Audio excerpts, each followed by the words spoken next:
Hey guys, want to bring you another YouTube video. So just want to bring you this weekend's results. This is, if you haven't seen our last video, it's something I came up with my friend Oscar. Originally he wanted a ladder challenge, but the way he had it set up, parlays, and so we actually did one parlay, and obviously that didn't work. Like I told him, I had a really bad streak with parlays and got him to try this method with focusing single units minus 200, like in the notes here on the rules. So anything minus 200 or better. So like if it minus 125, 150, the usual minus 110, or even plus money would be better. Obviously, that will build our each unit bet from that point on. So let me show you some of the results. So we actually have to start over again because it ended the streak today. That's why I thought it was perfect to record this early and show the results. So that way for Monday, I'll figure out what is some great solid locks for us or what we think are solid locks.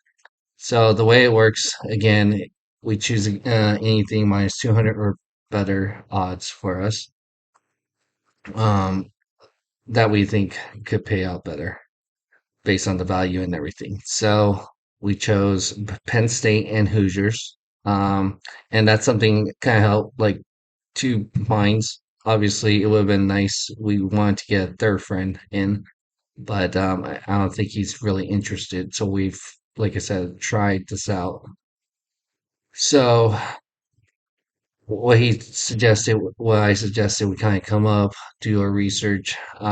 So he suggested Penn State versus Hoosiers. It was over 45, and it was at 110. So that actually hit our unit size to start off everything is going to still be 1% of the bankroll, which is the minimum right now, $2. So it's nothing crazy or anything. It's great to start off to be able to learn the system. So $2 turned out to be $1.82 profit from that winning. So we took that same profit, reinvested with the original investment. It comes out to right here, as you can see, 382. Right here, we want to try to take out our original investment to $2 as soon as possible. So we have to roll the 382 to try to get our next win. So just think of it, it's like you would have lost the $2 anyway, so why not roll it into the second one?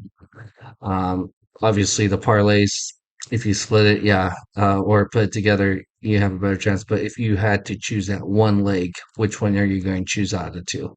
That's what we're kind of trying to focus on. So we rolled that same day. And what worked well, I think we had to figure out, as you could see, Sunday was really tough. And Saturday we kind of figure out it's kind of tough too.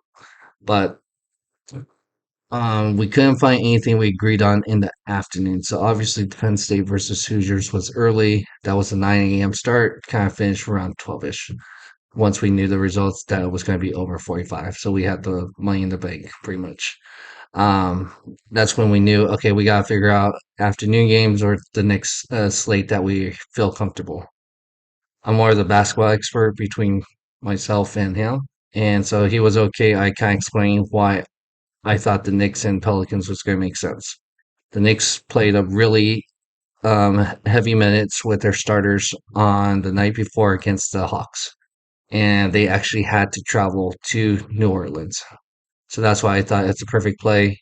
Pelicans money line minus 150. Back to backs are really tough in the NBA. If you guys know that, it's almost a safer bet that way. And so I told him I'm comfortable rolling with this, and he's like, "All right, let's go ahead and give it a shot." So that kind of made sense. The 382 it turned out to 455. So I kind of combined the profit. So um, the real number you'll see right here, the total winning was $6.37. The way I kind of did the math is take out our $2 original investment, leaves us with $4.55. So that's from everything we won so far. It's $4.55. So at that point, we want to be able to keep what we can from the profits. So I said 50% play. So $4.55 divided by two is $2.28. Now, if we had the first two minus 200, that's going to be about a dollar for the first one and $1.50 for the second one. So what I would have done is, okay, we'll keep the $2 from our original, and then probably still have to bet the $2 minimum. So we will really have 50 cents to roll over. And that would have been, I would say, because like I said, you want to try to keep as much profit. So I would have probably split that 50 cents. So keep 25 cents. At least I know it's not much, but it adds up in the bank.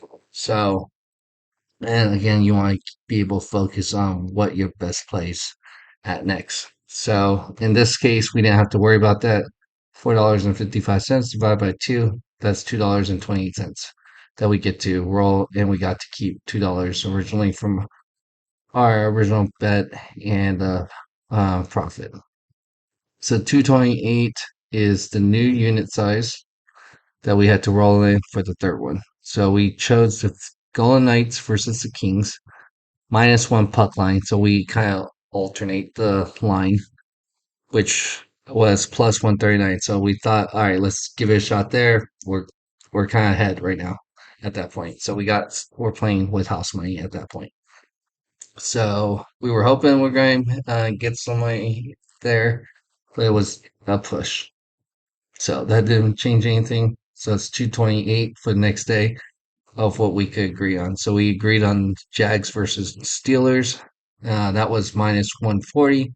So that profit was $1.63.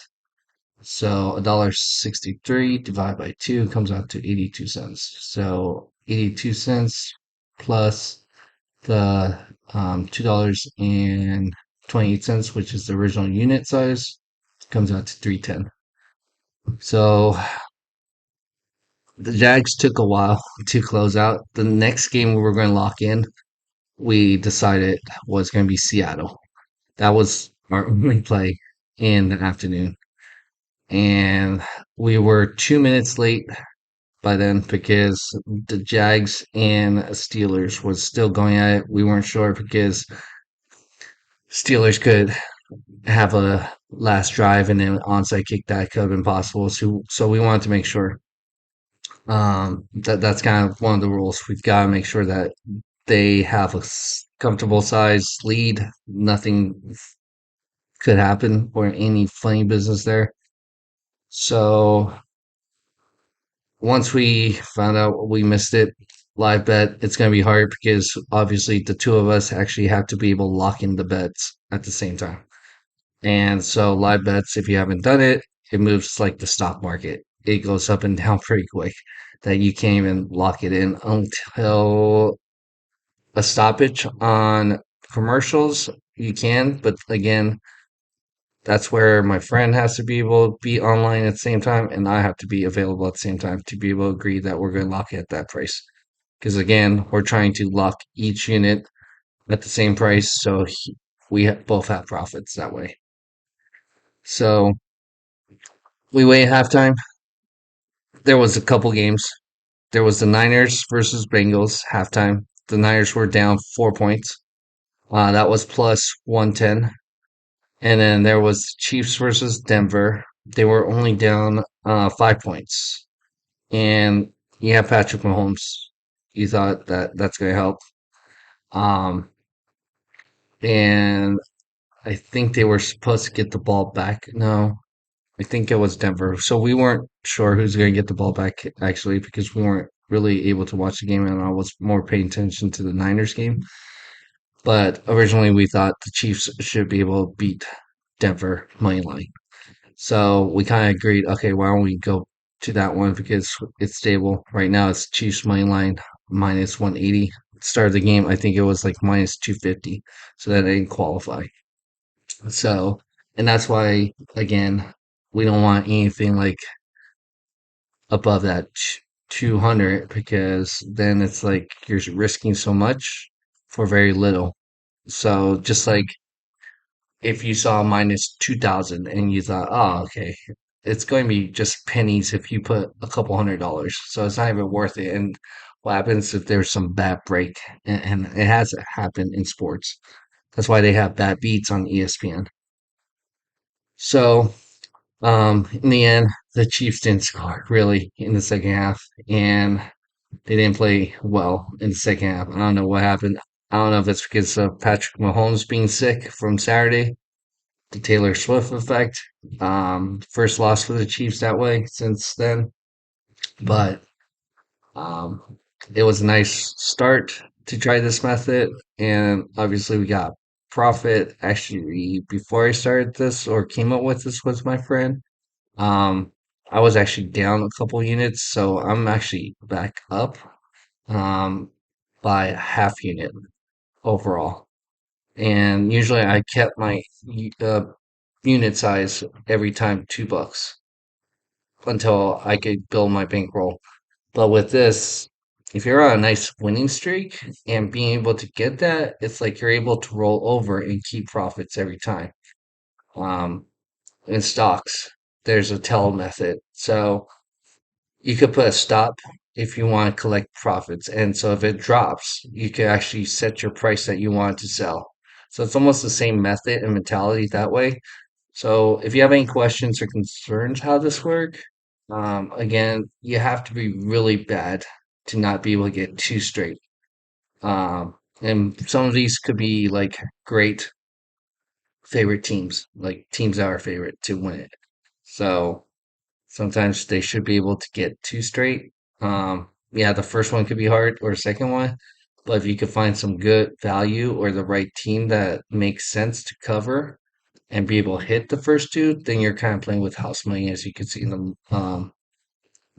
the example here. And you can see the example that could have happened on my first one that I recorded as the example. That's how I came up with it, played with the math, and it made sense. And so obviously it worked because we actually have money into the account. So, but let's see if it works long term.